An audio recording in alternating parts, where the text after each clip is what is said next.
All right, welcome again to If My People Bible reading. This is part 20. We're in the book of Genesis now, and this is going to be an interesting ride we're going to go on. Listen to what I'm saying and test everything that I'm saying. Listen carefully to the words that the the Bible tells you, and most all the Bibles, it is written just as I'm about to read it. Uh, the uh, understanding the definition is Hebraic and Aramaic, and that's where it was written from Aramaic, and before it became Greek and English and all the other languages of the world. So we're start off with let's not look at me. Let's look at the word here. So I want you to read along with me, take notes, and once you understand this, start going to other Christians and start explaining things so that could be perfectly explained. They're going to fight you tooth and nail on this. So listen to what I'm saying. All right, you ready? Going to start in 18, and it goes like this: To govern the day. No, let's go 17. Elohim set them in the expanse of the sky to give light on the earth. That's the Maseroth. Everything you see above you. Unfortunately, the most of the people that don't believe in the word live in cities and that are lit at night. They don't see this majesty in the sky. Verse 18: To govern the day and the night, to separate light from darkness. And Elohim saw that it was good. And there was evening and there was morning. The first day. First day. Small comment. The Lord says it's good until the very end, and He said it was very good, and there's a reason for that. And it also keeps mentioning, and there was evening, and then there was morning, the fourth day, which means what? That means evening, the day begins in the evening. So whether that's sunset or midnight, something like that, to the next day, till the sun rises the next day. That's why many calendars begin in the evenings, and the American calendar and Northern European calendars and so forth, they go by the midnight, 12:01 midnight would be the beginning of the next day. Verse 20, and Elohim said, Let the water swarm with living creatures, and let birds fly above the earth across the expanse of the sky. So Elohim created the great creatures of the sea and every living and moving thing with which the water teems, according to their kinds, and every winged bird according to its kind. And Elohim saw that it was good. Small comment. The opposite of kinds would be unkinds. In other words, mixed, like half mammalian, half reptile, half bird, um, fish mixed with birds, so forth, which is wrong and doesn't work. You can create something like that, but you can't recreate it through their seed. If the seeds don't match, the DNA rejects it. Verse 22, Elohim blessed them and said, Be fruitful and multiply and increase in number and fill the water in the seas and let the birds increase on the earth. And there was evening and there was morning, the fifth day. And Elohim said, Let the land produce living creatures according to their kind, livestock, creatures that move along the ground, wild animals, each according to its kind. And it was so. 25. Elohim made the wild animals according to their kinds, the livestock according to their kinds, all the creatures that move along the ground according to their kinds. And Elohim saw that it was good. Comment. According to their kinds means man nor anything such as Hasatan should manipulate DNA to form any new kind of anything. Today, that is exactly what's going on with our GMOs. Genetically modified organics are being manipulated by large companies everywhere in the world through greed for money. Hasatan has them recreating everything from plant seed, animal DNA, seed, human DNA, seed. Throughout the Bible, you will see over and over again how Hasatan is not unique. He simply continues to repeat evil behaviors starting from Genesis 1 2 to the last day on his earth. On this earth where he will exist before he is taken away forever. We get a whole new understanding of the statement, what Yahweh has united, let no one separate. Hasatan loves to separate. He loves to split the DNA.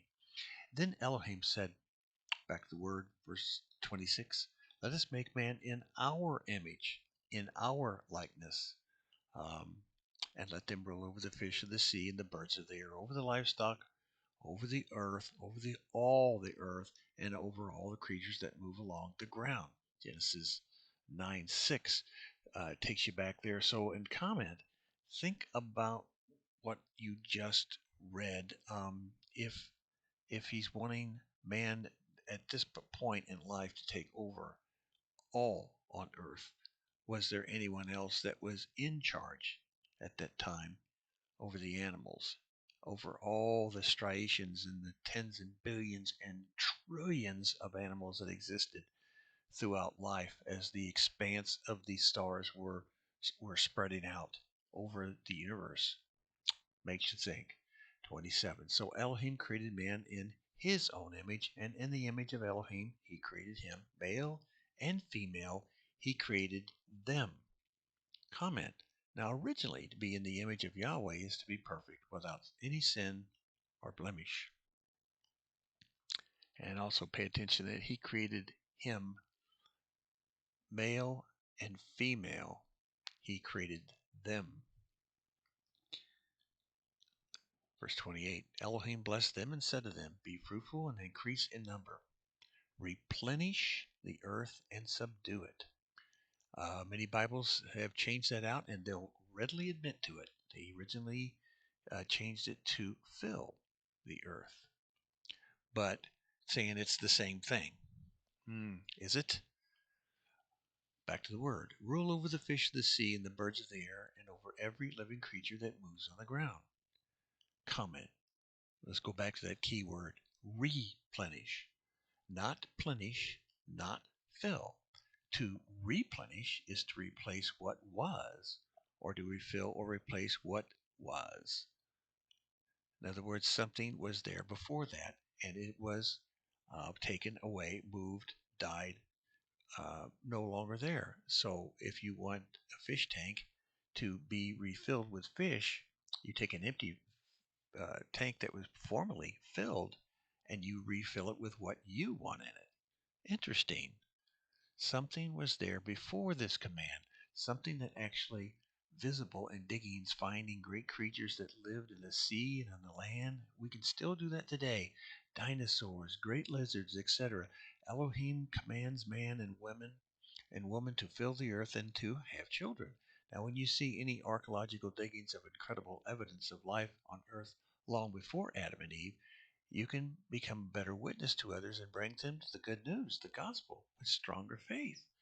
This is what the Bible commentary is purposed to make you a better witness.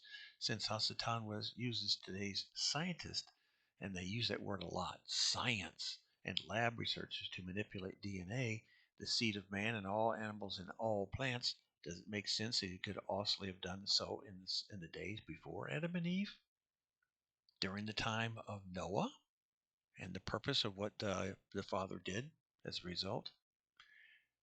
And is evidence in the scripture about Goliath, his brothers, King Og, other giants in the land, not just people who, quote unquote, were a famous people of Judah. That's not the giants of the land. And does it not make sense that gigantic structures being discovered all over the world today that had been around long before even the pyramids, the Great Pyramids, could have been made by a race of giants? They wouldn't have any trouble lifting these gigantic multi-ton, which, by the way, even today's modern machines have extreme difficult doing what you find it was done a long time ago. We could never replicate what we have discovered, even with the modern machines, to make or recreate them worldwide massive structures and buildings. Be blessed as you ponder this and ask the Ruach HaKodesh to give you understanding.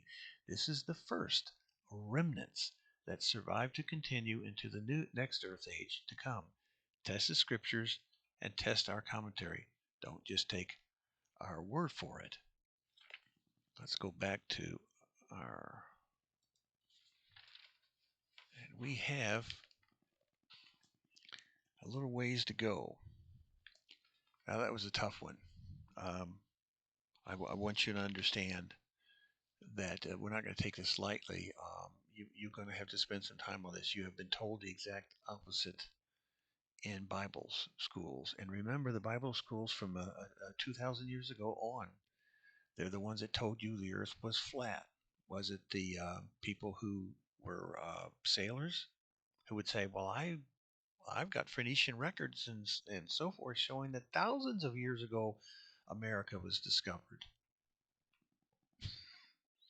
And the church said no, and that even the time up to 1492, they were pretty well positive that something was terribly wrong with the church back in those days. And back in those days, the head church was the Catholic Church. Unfortunately, all these other churches come along who claim they have that. Well, we're not a Catholic church. Excuse me, you all came from the Catholic Church.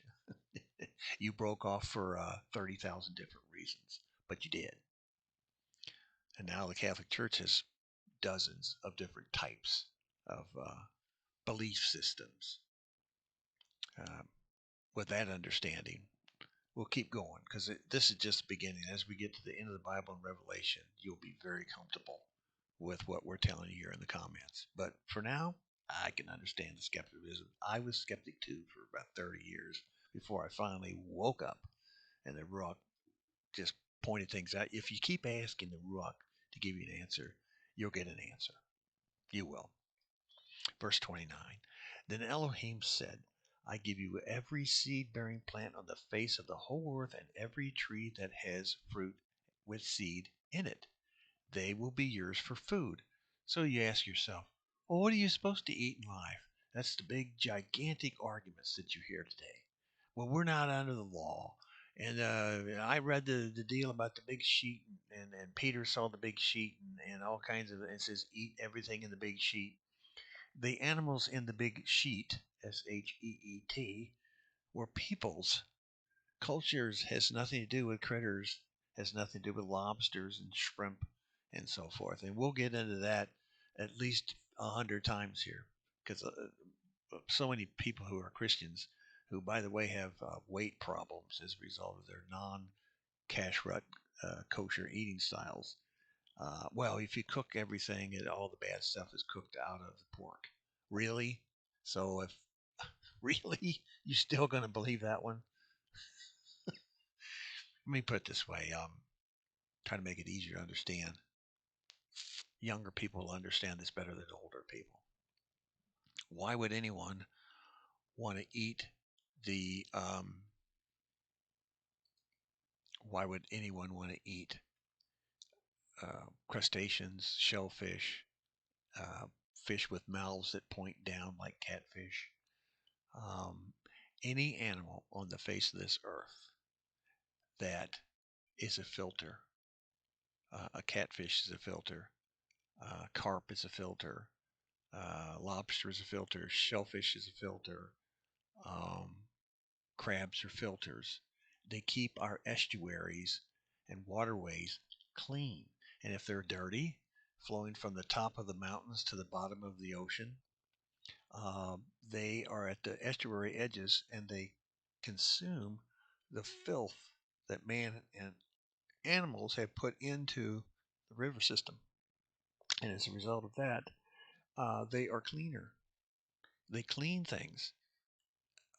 After Hurricane Katrina, nobody went fishing for about a year and a half because their boats were all destroyed. And the shrimp were gigantic. If you remember those days after Katrina, for 10 years, the shrimp were gigantic.